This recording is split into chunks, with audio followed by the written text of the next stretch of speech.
Prime Minister of Australia, the Right Honourable R.G. Menzies. Fellow Australians, it is my melancholy duty to inform you officially that in consequence of a persistence by Germany in her invasion of Poland, Great Britain has declared war upon her, and that as a result, Australia is also at war.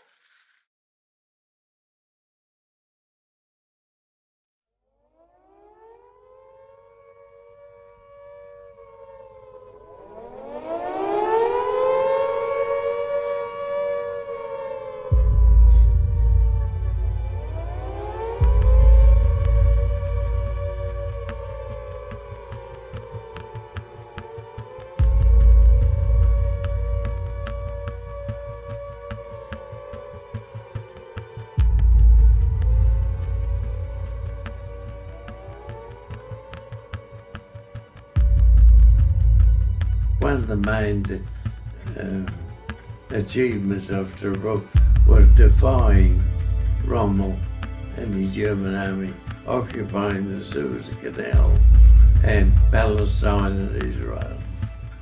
We're proud of that. 8 months is a long time in the war. First and foremost, you can only survive and prosper in a siege like that with a very strong mental mindset. You can either sit back and let the enemy come to you, or you can take the fight to the enemy.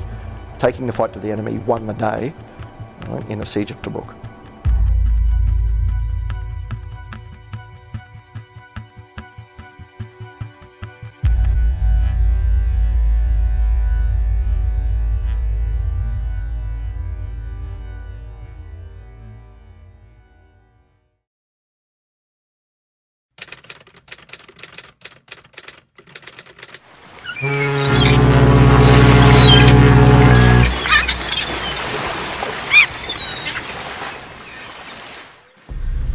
The 1930s of Australia was far from prosperous.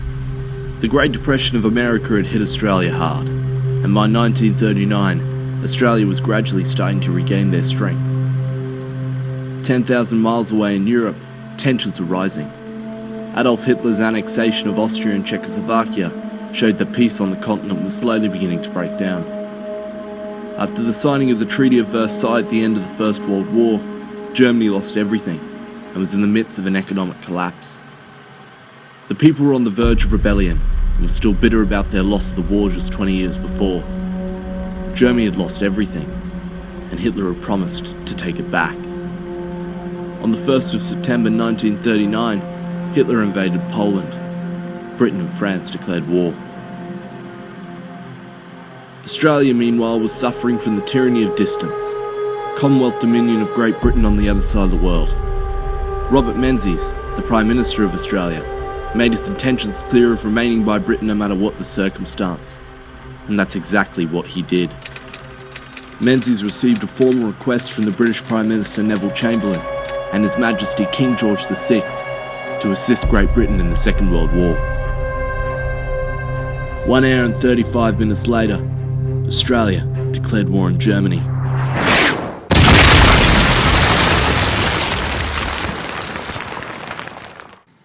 In 1940, Australia took action and sent their first wave of men from the 2nd Australian Imperial Force to the Middle East, an area to train, rest and adjust themselves to the foreign world.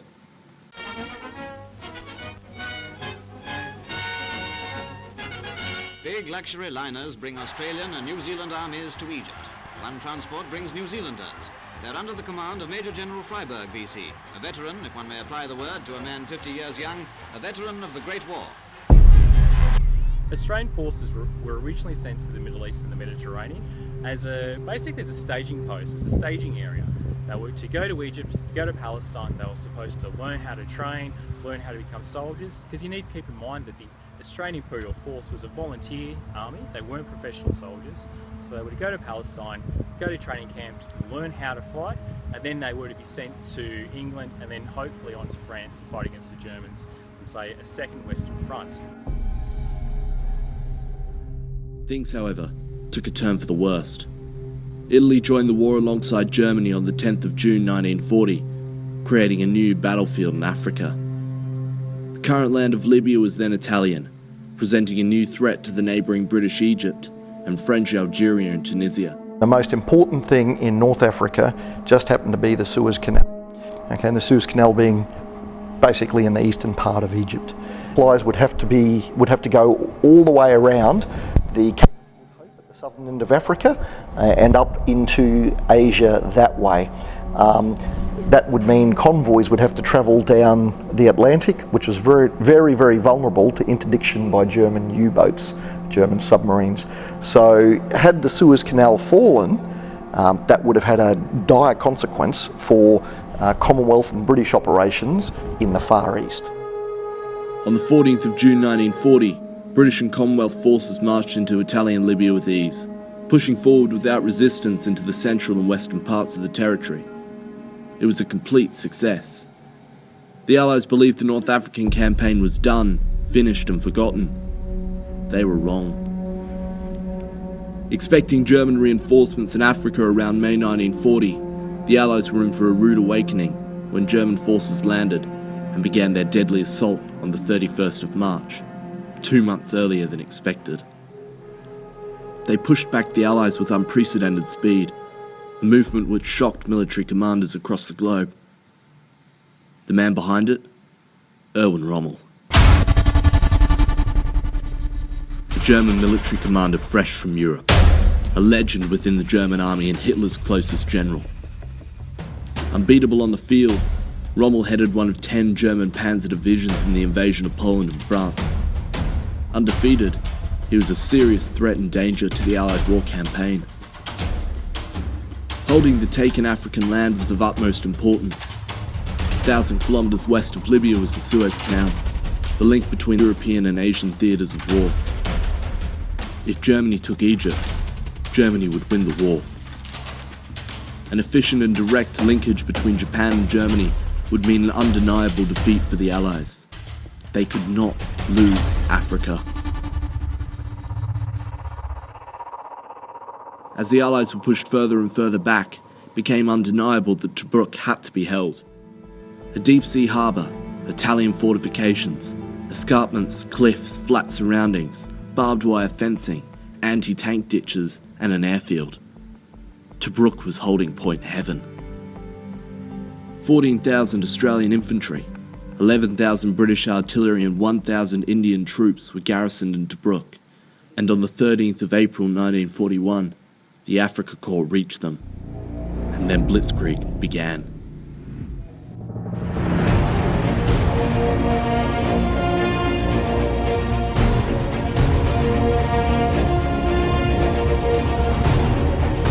A quick and ruthless surprise attack using tanks, infantry, artillery and air power that resulted in the downfall of France just a year before.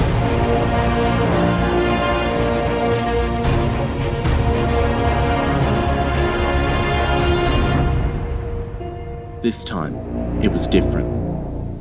The Australians and the Indians were positioned on the outskirts of the town, with the Royal Artillery further from the front line. German tanks began the attack, but the Allied troops laid low, allowing the tanks to roll deeper into the town.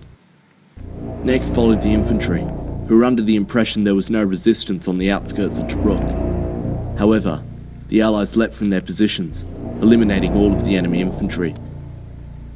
What was left was a stranded, unsupported group of German tanks in the city. And that's when the artillery kicked in.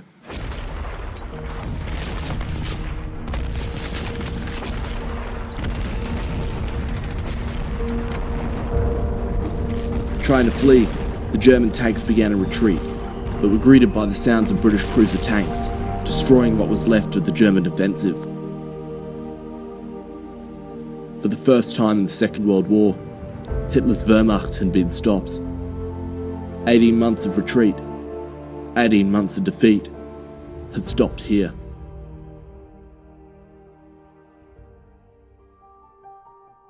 The Allies' problems weren't over. A horseshoe of German forces had formed around Tobruk, creating a siege scenario. In fact, for 5 long, grueling months, the Aussies, Brits and Indians were stranded in Tobruk. Their name from Lord Haw, who basically said, there you are, trapped like rats, living like rats in your bunkers, and everything. And so they, in typical dry Australian humour, they said, "Rats we are the rats of Tobruk." Jack Cable was one of those men in Tobruk, a lieutenant of the 2nd Australian Imperial Force and a rat of Tobruk. For the 5 months inside Tobruk, times were tough. There was no escape from the dangers or the stresses. Men were often killed by enemy fire while relaxing in the sea. When not fighting, men were digging, wiring, laying mines, fletching and carrying rolls of wire, sandbags and water. Battalions were rotated every 2 to 3 weeks. Soldiers moved from the concrete bunkers or sandbagged posts on the red line to the rat holes on the secondary line, and then to the relative comfort of a reserve position. Food wasn't too bad either. Bully beef, prunes, rice and bread.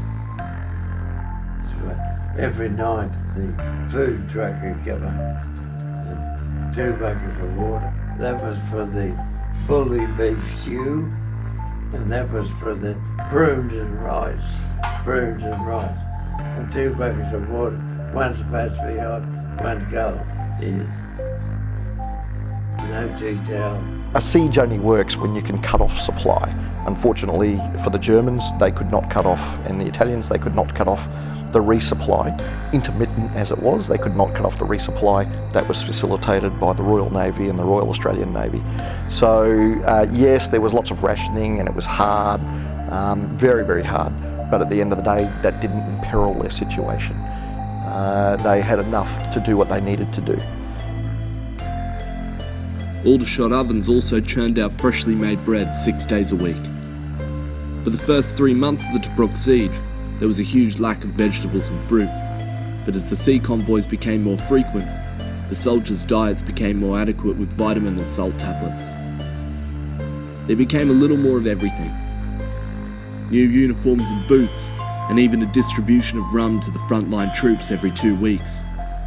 Unfortunately, the lust for a beer was only filled once or twice in the whole 5 months. Desert sores were common due to the harsh and unforgiving desert, which posed serious threats to the men and machinery. And there's a light dust storm blowing all the time, and that was detrimental to the trucks and cars. There was no cars, but trucks and guns. I had a load of 50-round magazine on the bingo carrier, and I used that at El Alamein, and it was full of dust, and they kept on jamming. The water was also presented itself as an issue. Rommel often targeted the water supplies of the town, hoping to thirst the defenders into submission.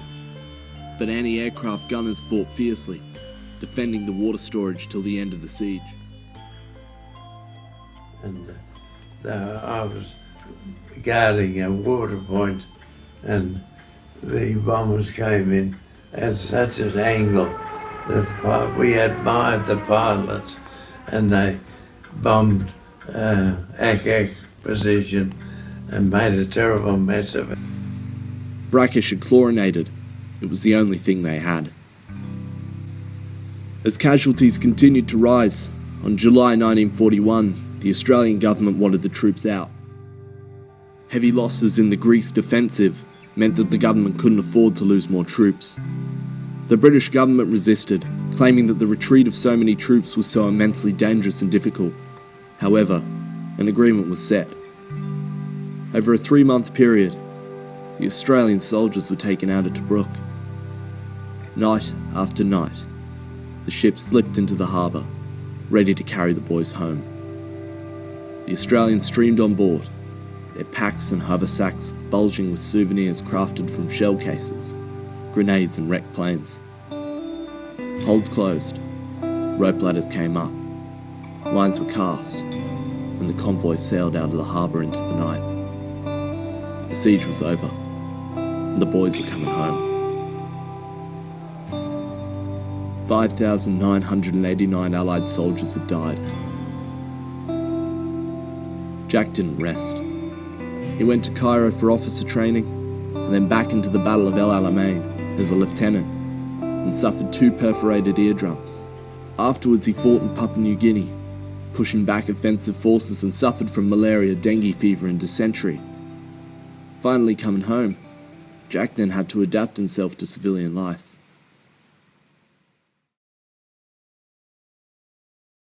The Tobruk story remains strong, however, and those who fought there will never be forgotten. Their names etched into memorials in Great Britain, Libya and Australia. The veterans and their loved ones keep the energy of the Rats strong, with Rats of Tobruk associations all over Australia. Glenda Gard, a remarkable woman, and the daughter of a Rat, is a perfect example of the dedication many have for keeping the Rat spirit alive. David Kendall, a veteran of the Vietnam War and a guide at the Australian War Memorial, is an amazing man. Portrays the Rats to the public as Aussie legends, just like he, equally, very much is so as well. Lieutenant Colonel Stephen Formiati of the Australian Army further reinforces how important our history is in shaping our nation today, and how we owe so much to those who fought for us in all wars, from the Boer to the Afghanistan. His passion and love for the Rats of Tobruk presents him none other as a key role model for today.